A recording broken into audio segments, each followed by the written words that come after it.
अस्सलाम वालेकुम फ्रेंड्स, मैं प्रोफेसर एज़ेब आपको अपने चैनल प्लांट्स लवर पर खुशामदीद कहता हूँ।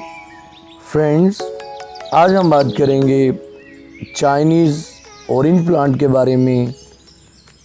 इसे नारंगी प्लांट भी कहा जाता है, इसे काला मंडन ऑरेंज भी कहा जाता है।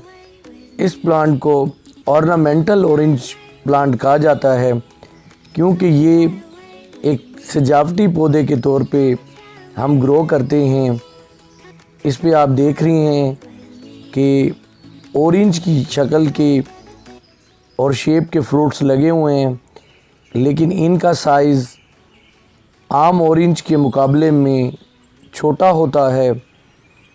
आप कह सकती हैं कि इनका साइज़ आम तौर पे लेमन के बराबर होता है और इनका कलर जो है ग्रीन से येलो से फिर ऑरेंज हो जाता है। और जब ये ऑरेंज कलर के लगते हैं तो बिल्कुल एक लुक देते हैं कि जैसे प्लांट पे ऑरेंज लगे हुए हैं। इसके फ्लावर्स और फ्रूट दोनों खुशबूदार होते हैं और इनमें से ऑरेंज की खुशबू आती है। ये प्लांट सिट्रस फैमिली से बिलोंग करता है। इस प्लांट की बहुत सी वैरायटीज़ हैं, लेकिन ये हमारे इलाके में आम तौर पे दो वैरायटीज़ में मिलता है। एक कैमक्वाड प्लांट का फ्रूट जो है बेजवी शक्ल का थोड़ा लंबा सा होता है, लेकिन वो भी पक कर ऑरेंज कलर का नारंगी कलर का हो जाता है। लेकिन इस प्लांट का फ्रूट बिल्कुल ऑरेंज शेप में होता है। ये एक बहुत ही हार्डी प्लांट है, आसानी से ग्रो हो जाता है।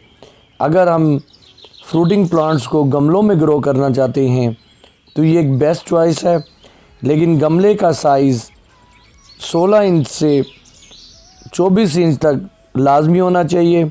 अगर हम इस पे ज़्यादा फ्रूटिंग चाहते हैं और हम चाहते हैं कि एक टॉल लुक दे और ये एक ट्री की शक्ल में लगे, मैंने इस प्लांट को अपने रूफ टॉप गार्डन में एक 24 इंच के गमले में ग्रो किया हुआ है और आप ये देख रही हैं कि ये कितना टॉल लग रहा है। मैंने इसका कद बड़ा होने दिया है।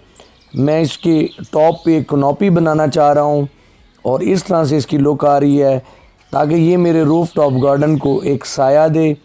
24 इंच के पॉट में लगा हुआ है और बहुत अच्छी तरह से ग्रो कर रहा है। इसमें तकरीबन सारा साल फ्रूट्स लगने का अमल जारी रहता है। फ्लावर्स आते हैं छोटे से, इस पे फ्रूट्स ग्रीन कलर में आते हैं, फिर वो येलो कलर में चेंज हो जाती हैं और बाद में ये इस तरह से ऑरेंज कलर का और ये जो है एक स्मॉल ऑरेंज बन जाता है और इस तरह से हमें ये एक खूबसूरत लुक देता है और ऐसा लगता है कि एक गमले में जो है ऑरेंज का प्लांट ग्रो कर रहा है। फ्रेंड्स, मैंने ये देखेंगे इस प्लांट्स को गोल्डन एक स्प्रे कर दिया है, कलर कर दिया है, तो इस तरह से देखें अब इसकी लुक जो है किस तरह से चेंज हो गई है। तो आप इस तरह से जो है पॉट्स को कलर करके और थोड़ी सी उनकी न्यू लुक बना के और जो है इस तरह से इसकी जो है इनके गमलों में भी खूबसूरती में इजाफ़ा कर सकती हैं। अब ये मेरा प्लांट जो है ये देख लें कि पॉट से लेके और ये इसके टॉप तक जो है एक सजावटी पौधा बन चुका है। तो अगर आप भी शौक़ रखते हैं कि आप जो है अपनी छत पर जो है फ्रूटिंग प्लांट्स को ग्रो करें, ये प्लांट फिर बेस्ट चॉइस है। इस प्लांट की अगर केयर टिप्स की बात करें तो इसके पोटिंग मिक्स में भालू मट्टी 80%, काऊ डंग 20% और इजाफी तौर पे थोड़ी सी पत्ती की खाद और सरसों की खली मिक्स कर सकते हैं। इस प्लांट को ओवर वाटरिंग बिल्कुल पसंद नहीं है।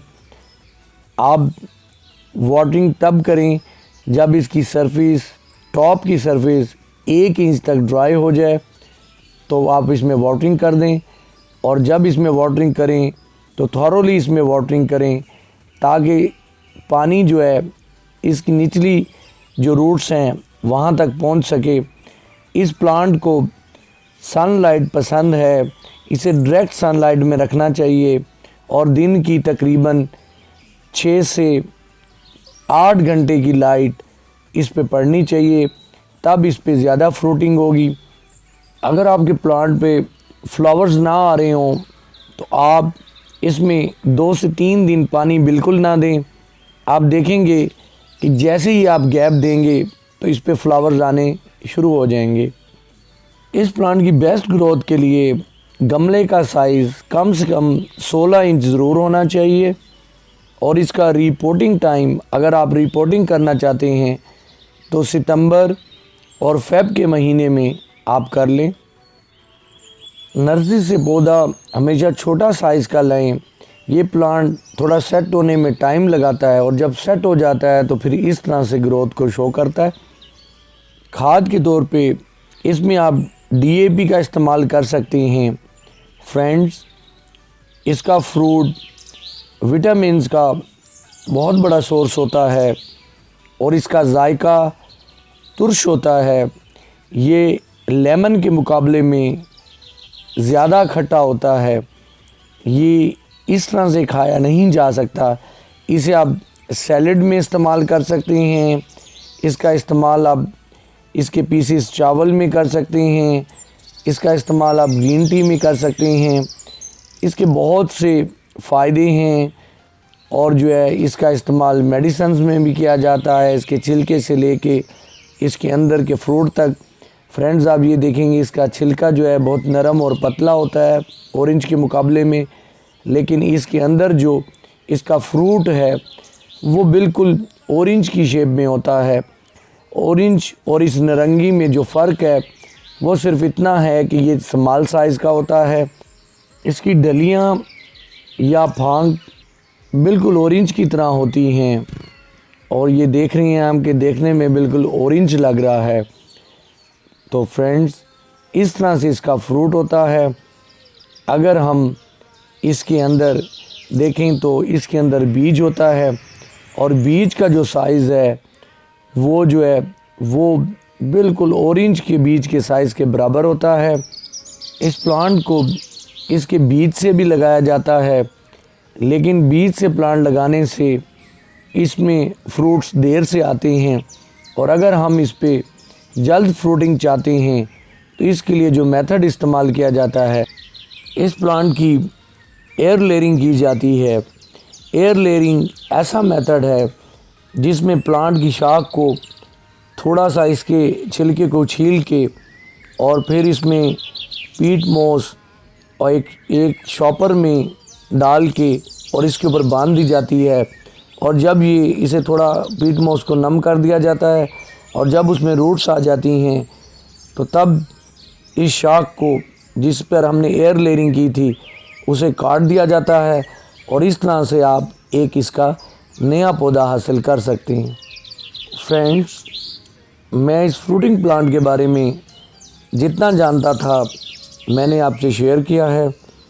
अगर आपको ये मेरी इन्फॉर्मेशन और ये वीडियो अगर पसंद आई हो तो इसे ज़रूर लाइक कीजिएगा और मेरे चैनल को सब्सक्राइब कीजिएगा ताकि इसी तरह मैं आपके लिए वीडियोस बनाता रहूं और आपके साथ इन्फॉर्मेशंस को शेयर करता रहूं। अपना बहुत सारा ख्याल रखिएगा। अल्लाह हाफिज़।